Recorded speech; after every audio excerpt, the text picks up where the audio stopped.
Hello मेरे प्यारे विद्यार्थियों, YouTube channel AK study point में आपका स्वागत है। आज हम आपके लिए लेकर के आए हैं चैप्टर नंबर 4 जिसका नाम है द्विघात समीकरण। आज हम लोग द्विघात समीकरण का परिचय पढ़ेंगे, उसके बाद हम लोग एक्सरसाइज 4.1 सॉल्व करेंगे। तो चलिए आगे बढ़ते हैं, द्विघात समीकरण को समझते हैं। चैप्टर का नाम है द्विघात समीकरण, जिसको इंग्लिश में कहा जाता है क्वाड्रेटिक इक्वेशन। तो सबसे पहले समझते हैं कि द्विघात समीकरण क्या होता है। तो ax square plus bx plus c equal to 0। जिस समीकरण का घात मतलब पावर, हाईएस्ट पावर 2 होता है, उसको हम लोग कहते हैं द्विघात समीकरण, मतलब दो घात वाला समीकरण। तो मेरे प्यारे बच्चों, जैसा कि आपको पता है a x स्क्वायर है, b x है और c है। ये पहला टर्म है, ये दूसरा टर्म है और ये तीसरा टर्म है। तो इसमें जो पावर है, पावर POWER पावर, जिसको हम लोग बोलते हैं घात हिंदी में, वो क्या है? 2 है। यहाँ पावर क्या छुपा हुआ है? 1। यहाँ पावर क्या छुपा हुआ है? 1। पावर यहाँ पर क्या है, जिसको हम लोग बोलते हैं घात, 1 है। तो कहने का मतलब ये हुआ कि जिस समीकरण का अधिकतम घात 2 होता है, हाईएस्ट पावर 2 होता है, उसको हम लोग कहते हैं द्विघात समीकरण, मतलब दो घात वाला समीकरण। तो चलिए इसको समझते हैं। तो इसमें आपको समझना है, जैसे कि a है, b है और c है। ये क्या है? रियल नंबर है, मतलब वास्तविक संख्या है। a, b, c, ये तीनों क्या है? a, b, c, ये है रियल नंबर। क्या है? रियल नंबर्स है, रियल नंबर्स, रियल नंबर्स, जिसको हम लोग हिंदी में कहते हैं वास्तविक संख्या, वास्तविक संख्या, वास्तविक संख्याएं। अब आइए, यहाँ पर जो है a का मान वो 0 के बराबर नहीं होता है। आप कल्पना कीजिए कि a है, x स्क्वायर है प्लस bx है प्लस c है इजकल टू 0। ऐसा क्यों बोला गया है कि a का मान 0 के बराबर नहीं होता है? अब मान लीजिए कि a के जगह पर हम 0 रख देंगे, into x square plus bx plus c equal to 0। तो 0 और एक्स स्क्वायर को गुना करेंगे, जैसे कि 0 और एक्स स्क्वायर को मल्टीप्लाई कर देंगे तो 0 होगा। तो यहाँ पे 0 हो गया, तो 0 plus bx plus c equal to 0। तो क्या हो गया? bx प्लस c बराबर 0। कहने का मतलब है कि a के जगह पर अगर 0 होगा तो वो द्विघात समीकरण नहीं होगा। ये कौन सा समीकरण हो गया? ये कौन सा समीकरण हो गया? लीनियर, लीनियर इक्वेशन, इक्वेशन, जिसको हम लोग बोलते हैं रैखिक समीकरण। क्या कहते हैं? रैखिक समीकरण, समीकरण, रैखिक समीकरण। तो आप बिल्कुल आसानी पूर्वक समझ गए होइएगा कि द्विघात समीकरण, जिस समीकरण का अधिकतम घात मतलब हाईएस्ट पावर क्या होता है? 2 होता है। हाईएस्ट पावर 2 होता है, उसी को हम लोग द्विघात समीकरण कहते हैं, जिसका मानक रूप ax square plus bx plus c equal to 0 होता है। इस समीकरण में a, b, c क्या होता है? रियल नंबर होता है, वास्तविक संख्या होता है, और a का मान जो है वो 0 के बराबर नहीं होता है। यदि a के जगह पर हम 0 लिख देंगे तो क्या प्राप्त होगा? bx प्लस c बराबर 0, जो लीनियर इक्वेशन हो जाएगा, रैखिक समीकरण हो जाएगा, जो कभी भी द्विघात समीकरण नहीं हो सकता है। तो चलिए और भी फार्मूला आगे लेकर के बढ़ते हैं आपके सामने में। मेरे प्यारे बच्चों, जैसे a x square plus bx plus c equal to 0 होता है। इसमें और भी कुछ समझते हैं। तो देखिए सबसे पहले x क्या होता है, x जो है वो चर है। x क्या है, चर है, जिसको हम लोग इंग्लिश में क्या बोलते हैं, वेरिएबल। चर है जिसका मान हम लोग को ज्ञात करना पड़ता है। अब आइए a क्या है, एक्स स्क्वायर का गुणांक है। एक्स स्क्वायर का क्या है, गुणांक है। एक्स स्क्वायर का गुणांक जिसको हम लोग बोलते हैं कोफिशिएंट, C-O-E क्या बोलते हैं, कोफिशिएंट बोलते हैं, कोफिशिएंट,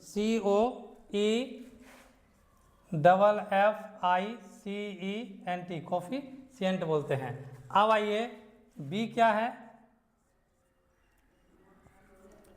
x का गुणांक है, COEFFICENT, कोफिशिएंट।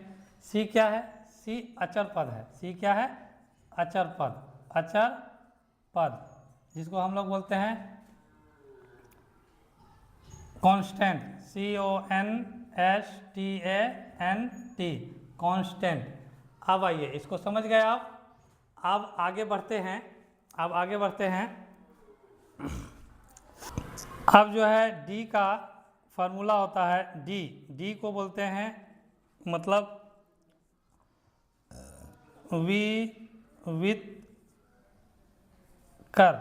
विवितकर, इसको विवेचक भी कहा जाता है, विवेचक। इसको जो है इंग्लिश में बोला जाता है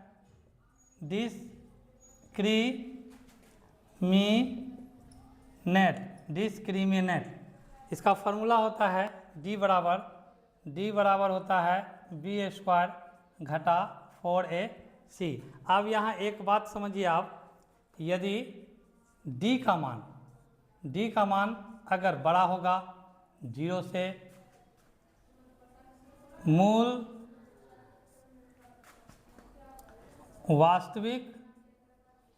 वास्तविक और भिन्न होगा, और क्या होगा, भिन्न होगा। ये पहली शर्त है। दूसरी शर्त है d का मान अगर 0 के बराबर होगा तो मूल क्या हो जाएगा, वास्तविक और समान होगा। क्या होगा, समान होगा। तीसरी शर्त है d का मान यदि 0 से छोटा होगा तो मूल वास्तविक नहीं होगा। कहने का मतलब क्या होगा, काल्पनिक होगा। चलिए समझिए इसको। जैसे कि d विविधकर, इसको हम लोग विवेचक के नाम से भी जानते हैं, इंग्लिश में कहते हैं डिस्क्रिमिनेंट। इसमें 3 शर्त होता है। d का मान यदि 0 से बड़ा होगा तो मूल वास्तविक और भिन्न होगा। d का मान 0 के बराबर होगा तो मूल वास्तविक और समान होगा। d का मान 0 से छोटा होगा तो मूल वास्तविक नहीं होगा। मूल वास्तविक नहीं होगा तो क्या होगा, काल्पनिक होगा, मतलब कोई वास्तविक मूल नहीं होगा। तो चलिए आगे बढ़ते हैं। x² plus bx plus c बराबर क्या होता है, 0 होता है। तो द्विघाती सूत्र क्या होता है, x बराबर प्लस माइनस, है ना, x बराबर क्या होता है, प्लस माइनस, x बराबर माइनस क्या होता है, b होता है। क्या होता है, b होता है। x बराबर minus b plus minus root d b² घटा 4ac और बाई 2a। इसको हम लोग बोलते हैं द्विघाती फार्मूला, मतलब श्रीधराचार्य फार्मूला भी इसको कहा जाता है। इसको इस प्रकार से भी लिख सकते हैं, इसको इस प्रकार से भी लिख सकते हैं, x बराबर minus b plus minus root under d और बाई 2a। अब आइए दूसरा चीज़ समझते हैं कि मूलों का योग क्या होता है। मूलों का योग, मूलों, एक नंबर में मूलों का योग, मूलों का योग, sum of roots, sum of roots, sum of roots, sum of roots क्या होता है, अल्फा प्लस बीटा बराबर माइनस बी बटे ए होता है, माइनस बी बटे ए होता है। दूसरा क्या होता है, मूलों का गुणनफल, मूलों का गुणनफल, product of roots, product of roots, alpha into beta बराबर क्या होता है, सी बटे ए। अब आइए द्विघात समीकरण, द्विघात समीकरण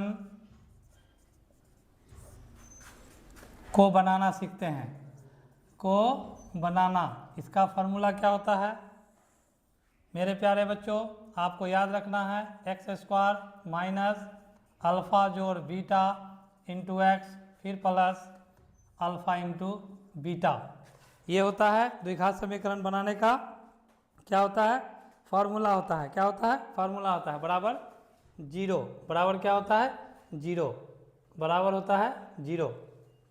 तो चलिए आपका जो है फार्मूला वाला चैप्टर जो है समाप्त हो चुका है। अब एक्सरसाइज को बता रहे हैं। हाँ, तो मेरे प्यारे विद्यार्थियों, द्विघात समीकरण का परिभाषा और उससे संबंधित सारा फार्मूला हम लोग पढ़ चुके हैं। अब आते हैं एक्सरसाइज 4.1 को समझने का प्रयास करते हैं, जो आपके परीक्षा के दृष्टिकोण से बहुत ज़्यादा इम्पोर्टेंट है।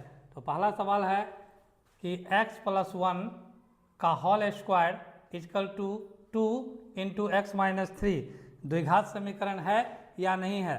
तो आपको द्विघात समीकरण का मानक रूप बताया गया है, ax² plus bx plus c।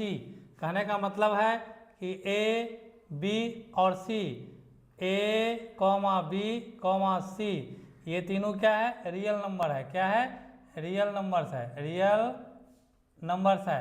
और c क्या है, अचर पद है। c क्या है, अचर पद, जिसको इंग्लिश में कहा जाता है कांस्टेंट। कांस्टेंट, a का मान जो है वो 0 के बराबर नहीं होता है। तो इन सब बातों को याद रखकर कि हम बता सकते हैं कि द्विघात समीकरण है या नहीं है। उससे पहले इसको सॉल्व करना पड़ेगा। तो आइए सॉल्व करते हैं। तो आपको जैसा कि दिखाई दे रहा है कि a प्लस बी का होल स्क्वायर, तो आपको फार्मूला याद रखना पड़ेगा। a प्लस बी का होल स्क्वायर का formula a² plus 2ab plus क्या होता है, b² होता है। तो चलिए इसको सॉल्व करते हैं। a के जगह पर x है और b के जगह पर 1 है। तो a² plus 2 into x into 1 और प्लस क्या हो जाएगा, 1 का होल स्क्वायर बराबर 2 को x से मल्टीप्लाई करेंगे तो 2x होगा, माइनस है तो माइनस देंगे, 2 को 3 से मल्टीप्लाई करेंगे 6 होगा। अब आगे बढ़िए, क्या हो जाएगा,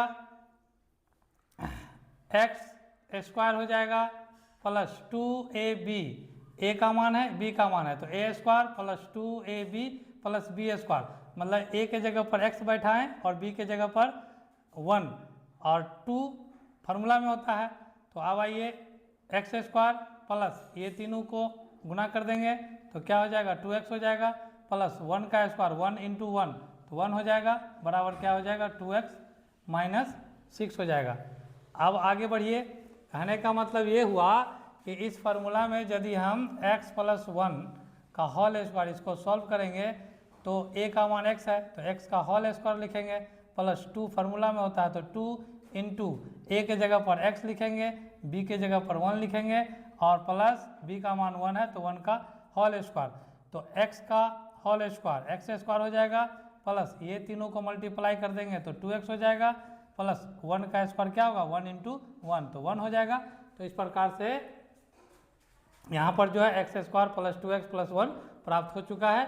अब बराबर 2x - 6 है, बराबर के बाद अब आइए आगे सॉल्व करते हैं। तो x स्क्वायर + 2x + 1 ये दोनों को बराबर से पहले लाएंगे तो प्लस है तो माइनस हो जाएगा, 2x माइनस है तो प्लस हो जाएगा बराबर 0। अब देखिए ये प्लस है ये माइनस है कट गया। अब आइए x स्क्वायर + 6 और 1 क्या हो जाएगा 7 = 0। तो ये द्विघात समीकरण है या नहीं है, तो कैसे पता चलेगा, इस फार्मूला के माध्यम से पता चलेगा। इस फार्मूला में इसको सेटिंग करना है तो देखिए हम इसको इस तरीक़ा से लिख सकते हैं, x स्क्वायर + 0 इंटू x + 7 = 0। तो देखिए द्विघात समीकरण का जो मानक रूप होता है ax स्क्वायर + bx + c उसके रूप में आ चुका है। x स्क्वायर प्लस b का जो है कोफिशिएंट को 0 मान लिया गया है इंटू x + 7 = 0, तो इस रूप में आ गया है। तो हम क्या लिख सकते हैं कि अतः यह ax स्क्वायर + bx + c = 0 के रूप का है, इसीलिए यह द्विघात समीकरण मतलब दो घात वाला समीकरण है। अब चलते हैं 1 का 2 नंबर पर, क्वेश्चन नंबर 2 1 का 2 क्या है, x square - 2x = -2 into 3 - x, इसको समझते हैं। तो चलिए x स्क्वायर है तो x स्क्वायर - 2x है तो 2x = -2 और 3 को मल्टीप्लाई करेंगे तो क्या हो जाएगा -6 हो जाएगा, माइनस माइनस प्लस 2 और x को मल्टीप्लाई करेंगे तो 2x। अब आइए आगे बढ़ते हैं, x स्क्वायर - 2x दोनों को उठा करके बराबर से पहले लेकर के चले आएंगे तो क्या हो जाएगा, माइनस है तो प्लस हो जाएगा 6, प्लस है तो माइनस हो जाएगा 2x = 0। अब आइए x स्क्वायर -2x और -2x क्या हो जाएगा -4x, ये दोनों जुड़ जाएगा आपस में, +6 = 0। ये द्विघात समीकरण है या नहीं है, तो इसकी जांच पड़ताल हम यहाँ पे कर रहे हैं। देखिए x स्क्वायर प्लस लिख देंगे -4x + 6 = 0, इस तरीक़ा से हम लिख सकते हैं। तो अतः यह ax स्क्वायर + bx + c = 0 के रूप का है, इसीलिए यह द्विघात समीकरण है। अब हम बढ़ते हैं नेक्स्ट सवाल पर। अब सवाल नंबर 3 को सॉल्व करते हैं। सवाल नंबर 3 क्या है, x - 2 उसके बाद है x + 1 = x - 1 उसके बाद है x + 3। सवाल नंबर 4 को भी उतार लेते हैं मेरे प्यारे बच्चों। x - 3 है उसके बाद 2x प्लस 1 है, उसके बाद x प्लस क्या है 5 है। तो चलिए ये सवाल को हम लोग सॉल्व करते हैं, देखते हैं कि द्विघात समीकरण क्वाड्रेटिक इक्वेशन है या नहीं है। तो आइए सवाल को सॉल्व कीजिए। सबसे पहले x को बाहर कर देते हैं और इसको अंदर कर देते हैं x प्लस 1 को, फिर -2 को बाहर कर देते हैं और x प्लस 1 को क्या कर देते हैं अंदर कर देते हैं, ताकि आपको गुणा करने में सुविधा हो, किसी भी प्रकार का कठिनाई का सामना नहीं करना पड़े।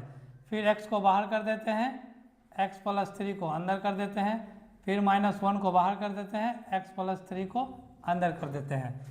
तो चलिए अब आसानी पूर्वक हम लोग गुणा करते हैं। x को x से मल्टीप्लाई करेंगे तो यहाँ पर भी पावर 1 है, यहाँ पर भी पावर 1 है। जब कहने का मतलब ये हुआ कि x इंटू एक्स, यहाँ पर पावर 1 छुपा हुआ है, यहाँ पर पावर 1 छुपा हुआ है, तो आधार सेम रहने पर पावर को क्या करते हैं जोड़ देते हैं, तो x पर पावर 2 हो जाएगा। कहने का मतलब ये हुआ कि x को x से मल्टीप्लाई करेंगे तो x स्क्वायर होगा, फिर प्लस x को 1 से मल्टीप्लाई करेंगे तो x हो जाएगा, -2 और x को मल्टीप्लाई करेंगे तो 2x हो जाएगा,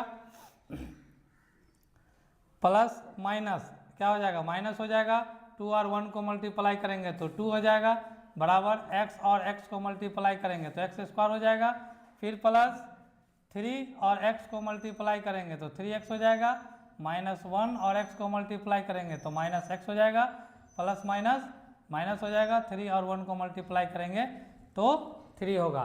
अब देखिए ध्यान से समझिएगा, बिहार बोर्ड में ये सवाल अक्सर आता है कि जांच कीजिए कि द्विघात समीकरण है या नहीं है। तो देखिए बराबर के दोनों ओर LHS और RHS दोनों तरफ देखिए x स्क्वायर सेम है तो कट गया। अब आइए x में से 2x को घटा देंगे तो क्या बचेगा -x, -2 है तो -2, बराबर 3x में से x को घटा देंगे तो क्या हो जाएगा 2x हो जाएगा और -3। अब आइए इसको आगे सॉल्व करते हैं, -x -2, अब जो है बराबर के बाद जो भी है उसको बराबर से पहले लेकर के आएंगे, प्लस है तो माइनस हो जाएगा 2x, माइनस है तो प्लस हो जाएगा 3, बराबर के बाद कुछ नहीं बचा 0। अब आइए -x और -2x, -3x हो गया, +3 है और -2 है तो 3 में से 2 घट जाएगा तो +1 बचेगा, बराबर 0। ये जो है इस प्रकार -3x + 1 = 0 प्राप्त हुआ, जो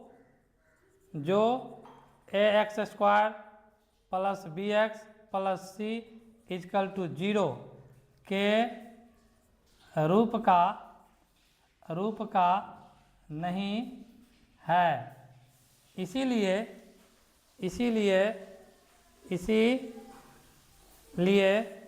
यह द्विघात मतलब दो घात द्विघात समीकरण नहीं है। चलिए क्वेश्चन नंबर 4 को देखते हैं। क्वेश्चन नंबर 4 को सॉल्व करते हैं और समझते हैं कि क्वेश्चन नंबर 4 क्या है। तो चलिए जिस प्रकार से हम लोग क्वेश्चन नंबर 3 बनाए उसी प्रकार से क्वेश्चन नंबर 4 को हल करेंगे।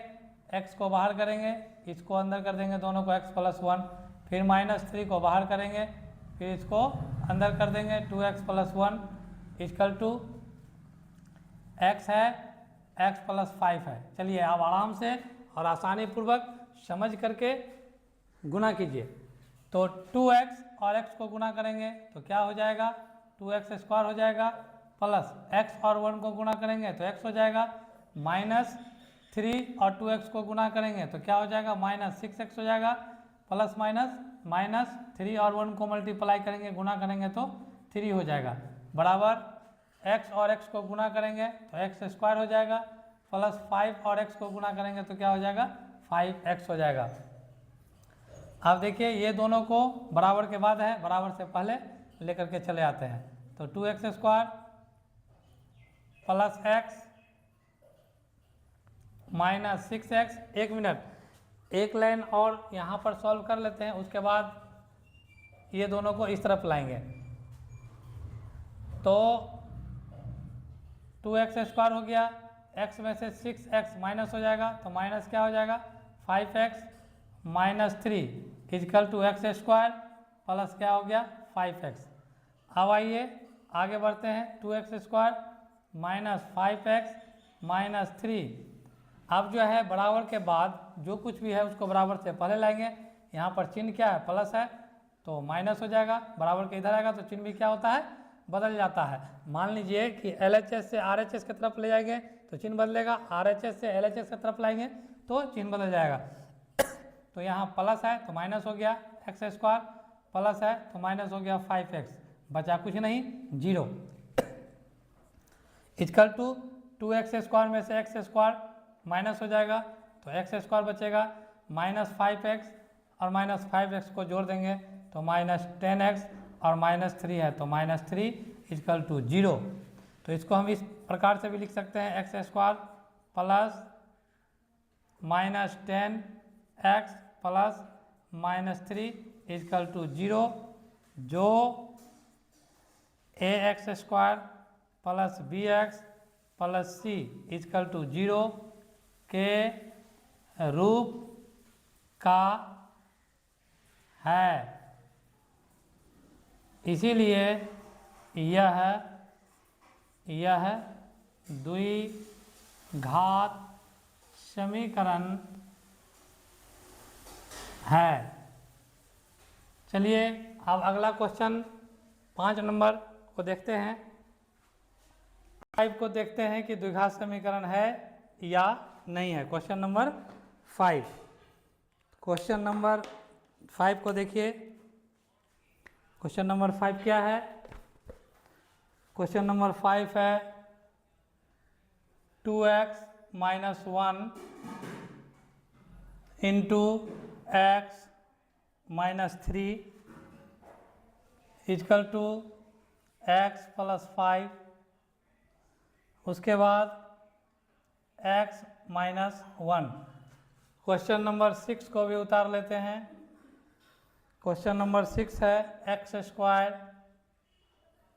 Plus 3x plus 1 equal to x minus 2 का होल स्क्वायर।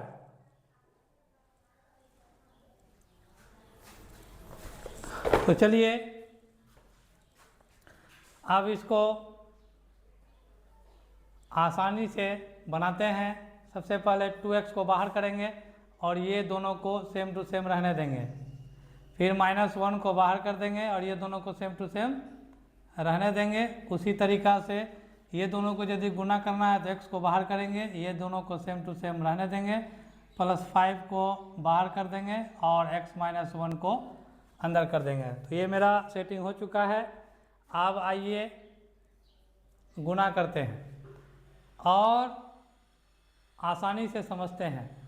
2x को x से मल्टीप्लाई करेंगे तो क्या हो जाएगा, 2x² हो जाएगा। माइनस है तो माइनस, 2x को 3 से मल्टीप्लाई करेंगे तो 6x हो जाएगा।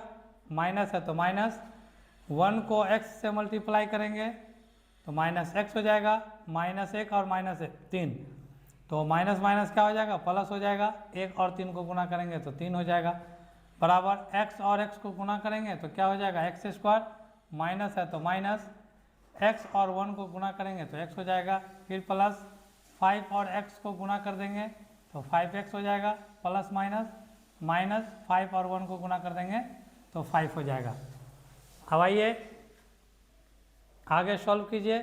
2x², ये दोनों एक ही जात बिरादर का है, यहाँ भी x है यहाँ भी x है, तो दोनों माइनस में दोनों को ऐड कर देंगे तो 7x हो जाएगा, प्लस क्या हो जाएगा 3 इजकल टू x²।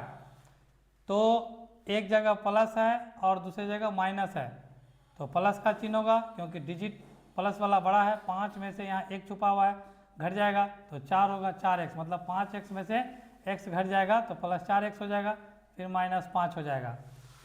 अब आगे सॉल्व कीजिए, 2x² माइनस 7x प्लस 3, ये तीनों को उठा करके बराबर से पहले लाएंगे तो प्लस है तो माइनस हो जाएगा x², प्लस है तो माइनस हो जाएगा 4x², माइनस है तो प्लस हो जाएगा 5 इजकल टू 0। अब आइए 2x² में से x² घट जाएगा तो x², 7x और 4x जुड़ जाएगा तो माइनस 11x हो जाएगा। उसके बाद 5 और 3 ये अचर पद है, इसको जोड़ देंगे तो 8 हो जाएगा बराबर 0। तो इसको हम ऐसे भी लिख सकते हैं x² plus minus 11x plus 8 equal to 0, जो ax² plus bx plus c equal to 0 के रूप का है, इसीलिए यह द्विघात समीकरण है, द्विघात समीकरण है। चलिए अब क्वेश्चन नंबर 6 को समझने का प्रयास करते हैं। तो x² plus 3x plus 1 equal to a minus b का होल स्क्वायर, तो क्या हो जाएगा a² माइनस 2ab और प्लस क्या हो जाएगा b², तो बराबर x² plus 3x plus 1 equal to x² minus 4x plus 2 पर पावर 2 है, 2 इंटू 2 तो यहाँ भी 4 हो जाएगा।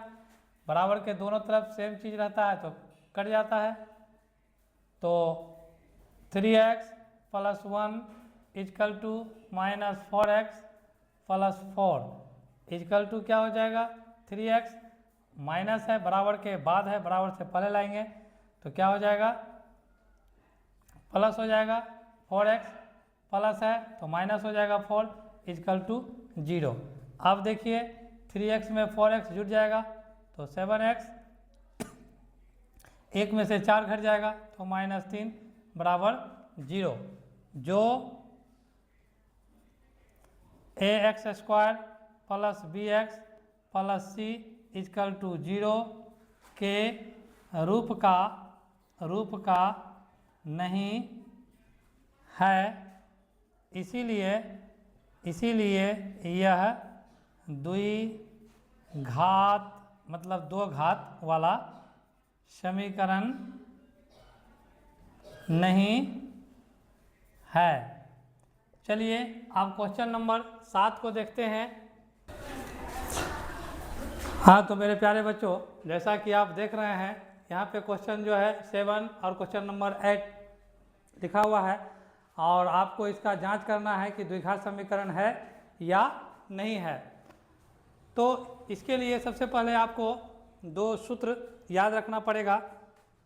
तो पहला सूत्र a प्लस बी का होल क्यूब क्या होता है, a क्यूब होता है प्लस 3ab, उसके बाद a प्लस बी, फिर प्लस क्या होता है b क्यूब होता है, और एक सूत्र होता है a माइनस बी का होल क्यूब बराबर a क्यूब माइनस 3ab, उसके बाद होता है a माइनस बी फिर माइनस बी का होल क्यूब। तो चलिए ये दोनों सूत्र को आपको बहुत अच्छी तरीक़ा से याद कर लेना है। अब आइए आगे बढ़ते हैं, इस सवाल को समझने का प्रयास करते हैं कि ये सवाल जो है द्विघात समीकरण है या नहीं है। तो a का मान यहाँ पर x है और b का मान यहाँ 2 है, मतलब a प्लस बी का होल क्यूब। तो फार्मूला आपके सामने में लिखा हुआ है, देखिए तो क्या होता है a क्यूब होता है, उसके बाद 3 इंटू a इंटू बी, उसके बाद क्या होता है a प्लस बी, उसके बाद होता है b का होल क्यूब। तो फार्मूला के फॉर्मेट में ये सज गया है, सेटिंग हो गया है।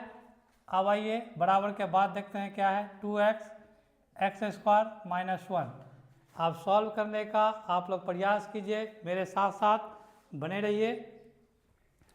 तो x पर पावर 3 है तो x पर पावर 3 हो गया प्लस, अब यहाँ देखिए 3 को 2 से गुना करेंगे 6, x है तो x को भी लिखेंगे, फिर ब्रैकेट में x प्लस 2 है तो x प्लस 2, फिर प्लस 2 पर पावर 3, तो 2 पर पावर 3 का मतलब होता है 2 गुना 2 गुना 2, मतलब 2 को 3 बार गुना करना है, 2 गुना 2 गुना 2, 2 दूना 4, 4 दूना 8। तो चलिए 8 लिख दीजिए बराबर 2x पर पावर कितना हो जाएगा 3 हो जाएगा, यहाँ पावर 1 छुपा हुआ है, और यहाँ मतलब 2x कहने का मतलब क्या हुआ कि यहाँ x पर पावर 1 है और यहाँ 2 है, तो 2 तो लिखना ही है, x पर पावर 1 और x पर पावर 2 को गुना करेंगे तो पावर जुड़ जाता है, x पर पावर 3 हो जाएगा, फिर माइनस 2x को 1 से गुना कर देंगे तो क्या हो जाएगा 2x हो जाएगा। अब आगे समझिए, इस प्रकार से सॉल्व होगा, x पर पावर 3 प्लस 6x को x से गुना कर देंगे तो 6x पर पावर 2 हो जाएगा, फिर प्लस 6x को 2 से गुना कर देंगे तो क्या हो जाएगा 12x हो जाएगा, फिर प्लस 8 है तो 8 हो जाएगा बराबर 2x पर पावर 3 माइनस 2x। अब आइए आगे बढ़ते हैं, x पर पावर 3 हो गया प्लस 6x पर पावर 2 प्लस 12x प्लस 8, बराबर के बाद जो भी कुछ भी है उसको बराबर से पहले लेकर के चले आते हैं, प्लस है तो माइनस हो जाएगा 2x पर पावर 3, क्योंकि बराबर के बाद है बराबर से पहले लाने पर चिन्ह बदल जाता है, प्लस है तो माइनस हो गया, माइनस है तो प्लस हो जाएगा 2x इक्वल टू क्या हो गया 0 हो गया। तो बराबर x पर पावर 3 में से 2x पर पावर 3 घट जाएगा तो माइनस x पर पावर 3 हो जाएगा, प्लस उसके बाद क्या है 6x पर पावर 2 है, उसके बाद 12x में 2x को जोड़ देंगे तो क्या हो जाएगा 14x हो जाएगा, प्लस 8 है तो 8 बराबर 0। यह ax square plus bx plus c equal to 0 के रूप का नहीं है, इसीलिए यह द्विघात मतलब 2 घात वाला समीकरण नहीं है,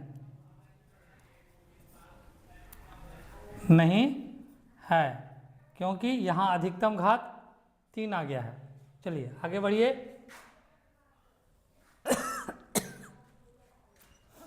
इसको सॉल्व कीजिए, क्या है x पर पावर 3 है minus 4x square minus x plus 1 equal to a minus b का होल स्क्वायर, तो क्या हो जाएगा a क्यूब माइनस 3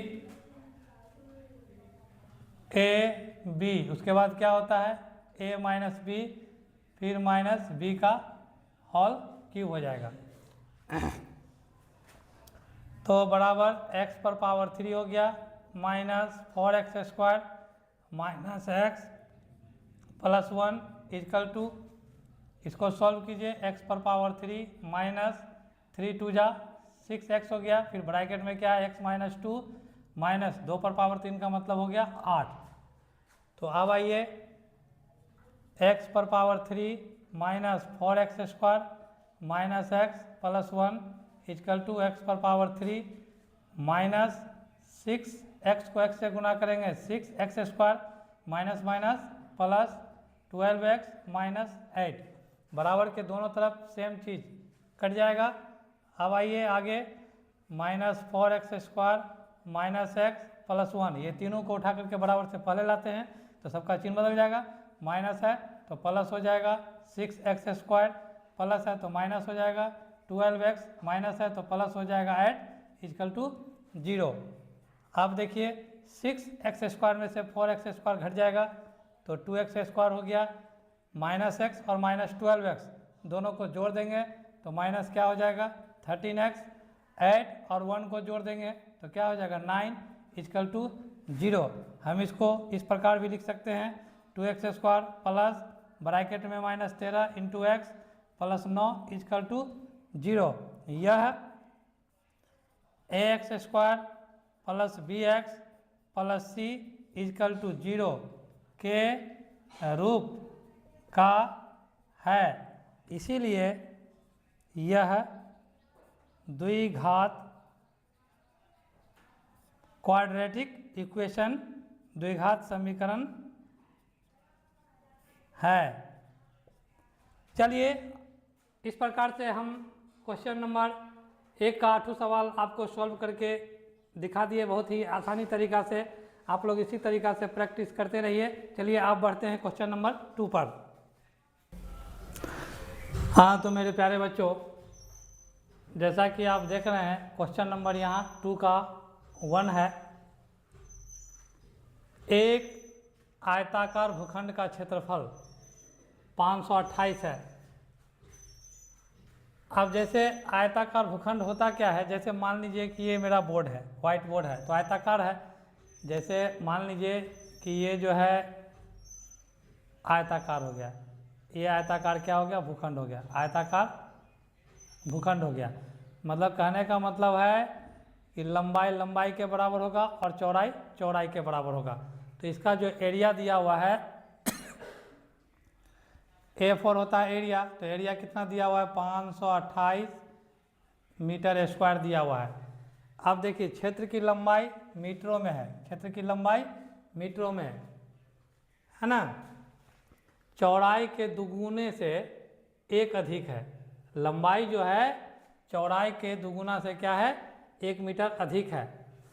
तो चौड़ाई भी नहीं पता है और लंबाई भी पता नहीं है, तो चौड़ाई को हमने x मान लिया, x मीटर। तो लंबाई के विषय में क्या कहता है कि लंबाई जो है वो चौड़ाई के दुगुने से 1 अधिक है। तो x का दुगुना, x का है ना, x का दोगुना क्या हो जाएगा, 2x हो जाएगा। तो ये चौड़ाई कितना हो जाएगा, 2x, और दोगुना से 1 मीटर ज़्यादा है तो +1। तो ये हो गया चौड़ाई। अब आइए, आयत का क्षेत्रफल क्या होता है, लंबाई गुना चौड़ाई। आयत का क्षेत्रफल क्या होता है, यहाँ क्या है, एक आयताकार भूखंड का क्षेत्रफल। तो आयताकार भूखंड का क्षेत्रफल कितना दिया हुआ है, 528 मीटर स्क्वायर। तो आयत का क्षेत्रफल क्या होता है, लंबाई गुना चौड़ाई होता है। क्या होता है, लंबाई गुना चौड़ाई इक्वल टू कितना है, 528 है। तो लंबाई क्या दिया हुआ है, देखिए लंबाई क्या दिया हुआ है, 2x + 1, तो 2x + 1 इंटू चौड़ाई कितना दिया हुआ है, x इक्वल टू हो गया 528। अब आइए 2x को x से गुना कर देंगे तो 2x² हो जाएगा, प्लस x को 1 से गुना कर देंगे तो x हो जाएगा, बराबर हो गया 528। अब आइए 2x² + x बराबर के बाद है 528, तो बराबर से पहले लाएंगे, -528 बराबर क्या हो जाएगा, 0 हो जाएगा। इस प्रकार जो है मेरा द्विघात समीकरण प्राप्त हो चुका है। तो आंसर तो यहीं तक निकालना है, लेकिन यदि आपके एग्जामिनेशन में आ जाए कि लंबाई और चौड़ाई को भी पता करना है, तो आप उसके लिए क्या कीजिएगा, उसके लिए आप क्या कीजिएगा। तो देखिए यहीं तक मेरा जो है हिसाब बन करके कंप्लीट हो गया है, लेकिन यदि लंबाई और चौड़ाई निकालना है तो इससे आगे बढ़ना पड़ेगा। तो अब आइए, इसमें ये गुणनखंड है, पहला पद को तीसरा पद से गुना कर देंगे, तो 528 को 2 से गुना कर देंगे तो कितना हो जाएगा, 1056 हो जाएगा।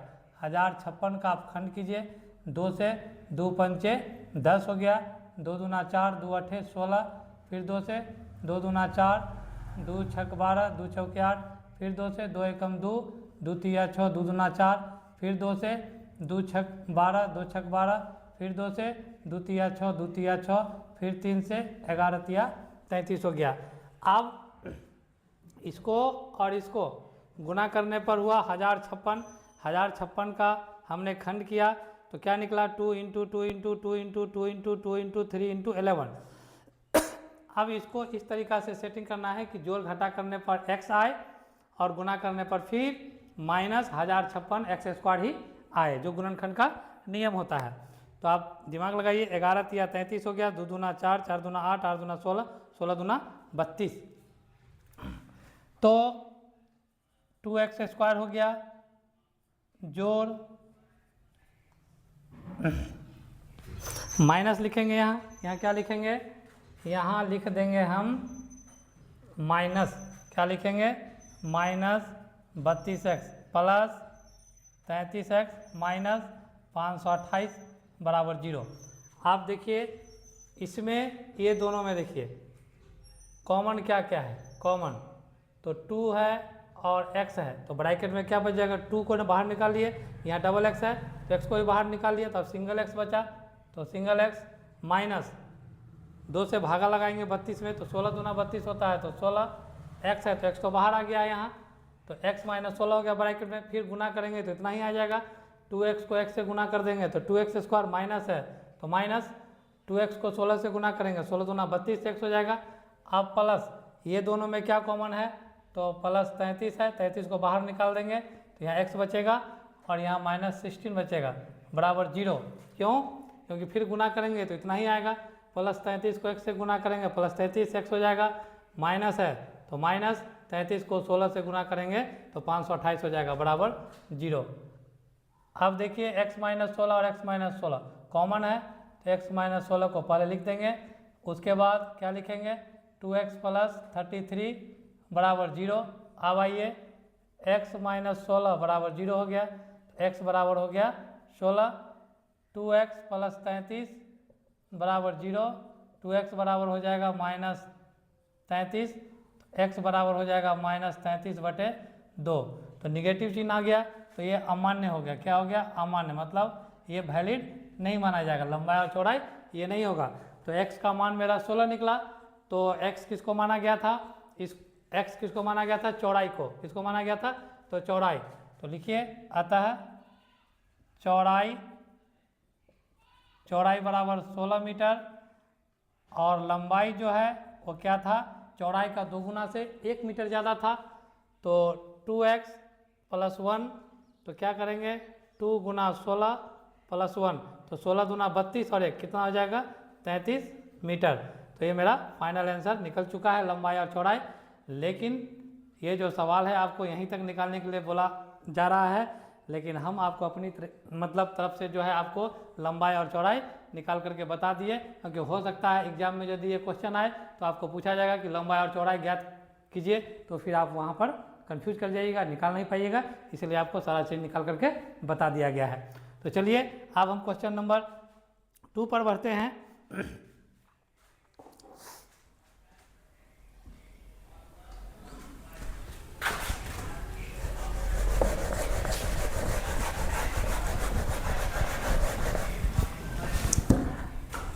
अब क्या कहता है कि 2 क्रमागत धनात्मक पूर्णांक का गुणनफल 306 है। 2 क्रमागत, तो मान लीजिए कि पहला क्रमागत धनात्मक पूर्णांक हम x लिए और दूसरा लिए x प्लस 1, तो दोनों का गुणनफल मतलब प्रोडक्ट 306 है। तो गुणनफल कितना है, गुणनफल क्या दिया हुआ है, 306 दिया हुआ है। तो चलिए पहला को माने x, तो x लिख दिए, दूसरा को माने x प्लस 1, तो x प्लस 1 को ब्रैकेट में लिख दिए, बराबर हो गया 306। तो अब देखिए गुना कीजिए, x² प्लस x बराबर 306 हो गया। अब जो है x² प्लस x माइनस 306 बराबर 0। तो आंसर तो मेरा निकल चुका है यहीं तक। द्विघात समीकरण यही होता है, लेकिन यदि आपको बोला जाएगा एग्जाम में कि 2 पूर्णांक भी ज्ञात करना है, सवाल को अगर चेंज कर दिया जाएगा तो आपको इसका गुणनखंड निकालना है। तो यहाँ ध्यान से देखिए, यहाँ पर जो है 306 लिखा हुआ है, कितना लिखा हुआ है 306। अब जो है इसका हम गुणनखंड करते हैं, तो गुणनखंड 306 है, तो 306 का सबसे पहले आप खंड कीजिए। देखिए 306, तो 2 से 2 एकम 2, 2 पंचे 10, 2 तिया 6, 5 3 8 1 9, 3 से कट जाएगा, 3 पचे 15, 3 एकम 3, फिर 3 से 17 तिया 51, 3 दूना 6, 3 तिया 9, 9 दूना 18, 18 और 17 हो जाएगा। तो चलिए एक्स स्क्वायर, मतलब इसका नियम है कि पहला और तीसरा पद को गुना कर दिया जाता है। तो पहला पद एक्स स्क्वायर है और तीसरा पद माइनस 306 एक्स स्क्वायर, तो दोनों को गुना करेंगे तो माइनस 306 एक्स स्क्वायर होगा।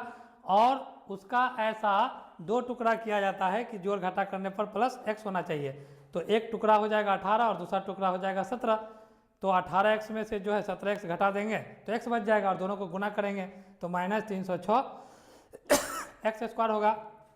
तो x square plus 18x minus 17x minus 306 बराबर 0। तो आप देखिए ये दोनों में x कॉमन है तो x को बाहर निकालिए, तो x प्लस 18, फिर ये दोनों में 17 कॉमन है तो x प्लस कितना हो जाएगा 18 इक्वल टू 0। तो अब आइए x प्लस 18 ये भी कॉमन है तो x प्लस 18 लिख दिए, उसके बाद x माइनस 17 इक्वल टू 0। अब आइए x प्लस 18 बराबर 0, x बराबर माइनस 18, तो निगेटिव जो मान होता है वो वैलिड नहीं माना जाता है, तो ये हो जाएगा अमान्य। x माइनस 17 बराबर हो गया 0, तो x बराबर 17, तो x का मान कितना हो जाएगा 17 हो जाएगा। तो कहने का मतलब ये हुआ कि पहला पूर्णांक जो है, पहला धनात्मक पूर्णांक 17 हो जाएगा और दूसरा धनात्मक पूर्णांक, दूसरा क्योंकि क्रमागत है, क्रम के अनुसार है, लगातार है, तो दूसरा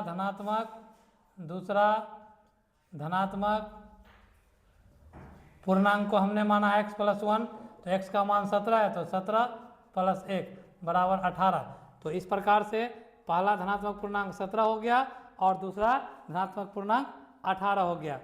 तो चलिए आपका सवाल जो है यहीं तक सॉल्व करना था, लेकिन अगर आपके एग्जाम में आएगा कि दोनों धनात्मक पूर्णांक को ज्ञात कीजिए तो आपको इसका गुणनखंड ज्ञात करना पड़ेगा। गुणनखंड के माध्यम से आपका आंसर 17 और 18 आ जाएगा।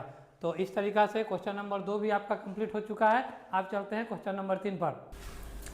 हाँ तो मेरे प्यारे बच्चों, क्वेश्चन नंबर 2 का 3 पर हम लोग पहुंच चुके हैं। आपसे आशा करते हैं कि आप मेरी बातों को भली भांति आसानी पूर्वक समझने का प्रयास कर रहे हैं। आपको यदि मेरा पढ़ाने का तौर तरीका अच्छा लगता है तो आप मेरे वीडियो को सब्सक्राइब, लाइक और शेयर करें। आज जो है आपको बताना चाहते हैं कि मदर डे है। मदर डे के शुभ अवसर पर आप अपनी माता जी का पूरा ख्याल रखें, माता का खाना मानें और मन लगा करके पढ़ें, क्योंकि कोई भी आदमी सफल तभी होता है जब वो कठिन परिश्रम करता है। यदि आप और हम मिलकर के कठिन परिश्रम नहीं करेंगे तो कभी भी कामयाब नहीं होंगे। ठीक है, तो आइए क्वेश्चन नंबर 3 पर हम लोग ध्यान को आकर्षित करते हैं। तो आइए क्वेश्चन नंबर 3 क्या है। रोहन की माँ उससे 26 वर्ष बड़ी है। उनकी आयु का गुणनफल अब से 3 वर्ष पश्चात मतलब क्या होता है, बाद 306 हो जाएगी। तो हमें रोहन की वर्तमान आयु ज्ञात करनी है। तो आइए इस क्वेश्चन को हम लोग सॉल्व करते हैं। तो आपसे क्या पूछा जा रहा है कि रोहन की वर्तमान आयु, तो लिखिए माना कि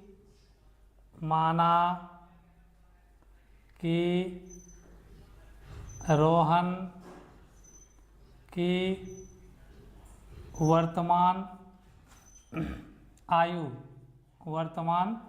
आयु बराबर x वर्ष। चलिए आगे बढ़िए। रोहन की माँ उससे 26 वर्ष बड़ी है, तो माँ की आयु क्या हो जाएगा, रोहन की माँ की आयु, तो रोहन की माँ की आयु कितना साल बड़ी है, 26 साल। तो x प्लस कितना हो जाएगा 26 वर्ष। अब आइए आगे पढ़ते हैं। उनकी आयु का गुणनफल अब से 3 वर्ष पश्चात, मतलब 3 साल के बाद। तो प्रश्न से तो रोहन की वर्तमान आयु x वर्ष है, बोलता है कि 3 साल पश्चात, तो क्या हो जाएगा x + 3 हो जाएगा, इंटू रोहन की माँ की आयु क्या है x + 26, तो 3 साल के बाद कितना हो जाएगा, इसमें भी 3 जोड़ देंगे, और दोनों का जो गुणनफल है वो कितना है 360 है, कितना है 360 है, तो यहाँ क्या लिख देंगे 360। अब इसको आप सॉल्व कीजिए, x + 3 है तो x + 3 लिखेंगे, उसके बाद x प्लस कितना हो जाएगा 29 = 360। अब आइए दोनों को क्या करेंगे गुना करेंगे, तो गुना करने का तरीका क्या है, x को बाहर करेंगे, इसको क्या कर देंगे अंदर कर देंगे, और +3 को बाहर करेंगे, फिर x + 29 को क्या कर देंगे अंदर कर देंगे, बराबर कितना हो जाएगा 360। अब आइए x को x से गुना करेंगे x², फिर +29 को x से गुना कर देंगे तो 29x, फिर +3x को 3 को और x को गुना कर देंगे तो 3x, और 29 3 कितना हो जाएगा 87, बराबर कितना हो जाएगा 360 हो जाएगा। अब आइए इसको आगे सॉल्व करते हैं, तो x² है तो x² लिख देंगे, प्लस 29 में 3 जोड़ देंगे तो क्या हो जाएगा 29 30 31 32, तो 32x हो गया, और प्लस कितना है 87, और ये बराबर के बाद 360 है, बराबर से पहले लेकर के जाएंगे तो क्या हो जाएगा -360 = 0। अब आइए आगे बढ़िए, x² प्लस 32x माइनस 10 में से 7 घट जाएगा 3 हो जाएगा, 5 15 में से 8 घट गया 7, और यहाँ बच गया 2 = 0। अब आइए इसका खंड करते हैं x², तो पहला पद और तीसरा पद को गुना कर देंगे तो कितना हो जाएगा -273, तो 273 को क्या कर देंगे फैक्टर करेंगे, फैक्टर करके देखिए क्या होता है, 3 से 9 1, फिर 13 7 91, ठीक है। तो आप जोड़ घटा करके देखिए 32x होना चाहिए, तो 7 या 21 हो गया और 13 हो गया, तो नहीं होगा, 13 या 39 और 7, ठीक है। यहाँ तो x² plus 39x minus 7x minus 273 बराबर 0। कहने का मतलब ये हुआ कि पहला पद x² है और तीसरा पद जो है -273, तो -273 और x² को जब मल्टीप्लाई किया गया तो कितना हो गया -273x², इसका 2 टुकड़ा किए, +39x और -7x, +39x में से 7x घट जाएगा तो 32x, और ये दोनों को फिर गुना करेंगे तो फिर -273x² हो जाएगा जो गुणनखंड का मापदंड को पूरा करता है। तो अब आइए आगे बढ़ते हैं, x कॉमन लेते हैं तो यहाँ हो जाएगा x + 39, फिर यहाँ -7 कॉमन लेते हैं तो यहाँ हो जाएगा x + 39 = 0। तो अब आइए ये दोनों कॉमन हो गया तो x + 39, उसके बाद x - 7 = 0। तो अब जो है x + 39 = 0, x बराबर -39, ये हो गया अमान्य, ये क्या हो गया अमान्य, निगेटिव चिन्ह जो है वो वैलिड नहीं होता है।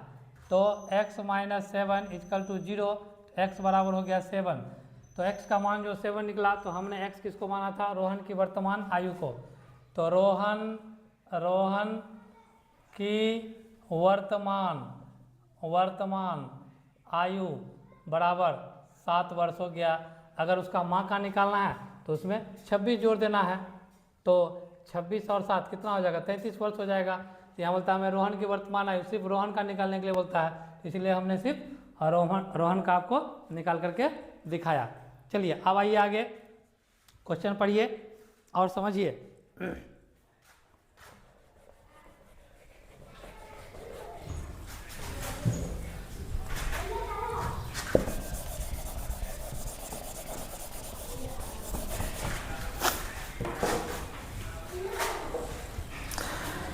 क्या कह रहा है कि एक रेलगाड़ी 480 किलोमीटर की दूरी समान चाल से तय करती है। यदि इसकी चाल 8 किलोमीटर प्रति घंटा हो जाती है तो वह उसी दूरी को तय करने में 3 घंटे अधिक समय लेती है। तो हमें रेलगाड़ी की चाल ज्ञात करनी है। तो चलिए सॉल्व करते हैं। माना कि रेलगाड़ी की चाल बराबर x किलोमीटर प्रति घंटा। अब क्या है 8 किलोमीटर यदि एक रेलगाड़ी 480 किलोमीटर की दूरी समान चाल से तय करती है, यदि इसकी चाल 8 किलोमीटर प्रति घंटा कम होती है। रेलगाड़ी की नई चाल, रेलगाड़ी की नई चाल बराबर x माइनस 8 किलोमीटर प्रति घंटा। अब जो है प्रश्न से समय बराबर क्या होता है, दूरी बटे चाल। तो ये दूरी है और ये चाल है। तो 480 डायरेक्ट सॉल्व कर रहे हैं तो x माइनस 8 लिख देंगे, फिर माइनस 480 बटे x लिख देंगे, बराबर क्या है 3 घंटे अधिक समय लेती है तो बराबर 3 हो जाएगा। इसको सॉल्व कर लेंगे। तो अब आइए सॉल्व कैसे करना है। x माइनस 8 और x का एलसीएम निकालेंगे तो x माइनस 8 हो गया। तो x माइनस 8 और x माइनस 8 कट जाएगा तो बचा x। तो क्या हो जाएगा 480x हो जाएगा, माइनस x और x कट गया। 480 को x माइनस 8 से क्या करना है, गुना करना है। तो 480x माइनस 8 इक्वल टू क्या हो जाएगा 3। अब आइए आगे बढ़ते हैं। तो क्या हो जाएगा 480 x है माइनस 480 x और माइनस माइनस क्या हो जाएगा, प्लस हो जाएगा। तो 0 हो जाएगा, 8 64 के 4 हो जाएगा, 8 चौक 32 और 6 38 हो जाएगा। और बटे क्या हो जाएगा x square minus 8x equal to 3/1। अब जो है ये प्लस है और ये माइनस है, कट गया 3840। फिर से एक बार गुना करके देख लेते हैं। 0 0 8 64 के 4 हो गया, हासिल 6, 8 चौक 32 और 6 38। चलिए ठीक है। तो अब क्रॉस गुना करते हैं। पहले इसको इससे गुना कर देते हैं। तो 8 4 12 13 14 15। तो चलिए गुना करके कोई फ़ायदा नहीं है, कट भी सकता है। 3x स्क्वायर माइनस 8x बराबर हो गया 3840। 3 से काट दीजिए इसको कई बार में। 3 एकम 3 हो गया, 3 दूना 6, 7 8 3 8 24 0। तो बराबर क्या हो गया x स्क्वायर माइनस 8x बराबर के बाद है 1280। तो बराबर से पहले लाएंगे तो माइनस 1280 हो जाएगा बराबर 0। अब देख लीजिए x स्क्वायर 1280 का खंड करना पड़ेगा फिर से, तभी पता चलेगा कि माइनस 8x कैसे आएगा। तो 102 से 2 छक्के 12 2 चौके 8 0, फिर 2 से 2 तिया 6 2 दूना 4 0, फिर 2 से 16 दूना 32 0, फिर 2 से 2 8 16, फिर 2 से 40, फिर 2 से 20, फिर 2 से 10, फिर 2 से 5। अब कितना हो गया 5 दूना 10 10 दूना 20 20 दूना 40 हो गया। 2 दूना 4 4 दूना 8 8 दूना 16 16 दूना 32। तो 40 में से 32 घट जाएगा, ठीक है। तो minus 40x plus 32x minus 1280 बराबर 0। तो x को बाहर करेंगे तो यहाँ हो जाएगा x माइनस 40, फिर 32 को बाहर करेंगे तो x माइनस हो जाएगा 40 बराबर 0। अब आइए आगे बढ़ते हैं। जगह की कमी है तो चलिए इसको आगे ही समझाना पड़ेगा।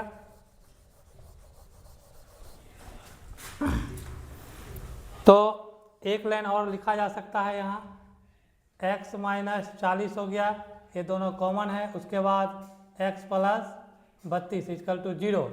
अब देखिए x माइनस 40 है, उसके बाद x प्लस क्या है 32 इजकल टू 0, तो x माइनस 40 इजकल टू 0, तो x बराबर हो गया 40, तो x प्लस 32 इजकल टू 0, तो x बराबर माइनस 32। तो ये तो अमान्य हो जाएगा, इनवैलिड हो जाएगा, इसका मतलब जो है निगेटिव चिन्ह वाला जो होता है वो मतलब वैलिड नहीं माना जाता है। तो x का मान 40 निकल गया। तो हमको ज्ञात करना है रेलगाड़ी की चाल, और हमने रेलगाड़ी की चाल को x माना है, और रेलगाड़ी का जो चाल है वो 40 किलोमीटर प्रति घंटा निकल चुका है। तो यहाँ लिख देंगे रेलगाड़ी की चाल बराबर हो गया 40 किलोमीटर प्रति घंटा। तो मेरे प्यारे बिहार बोर्ड तैयारी करने वाले विद्यार्थियों, यदि आपको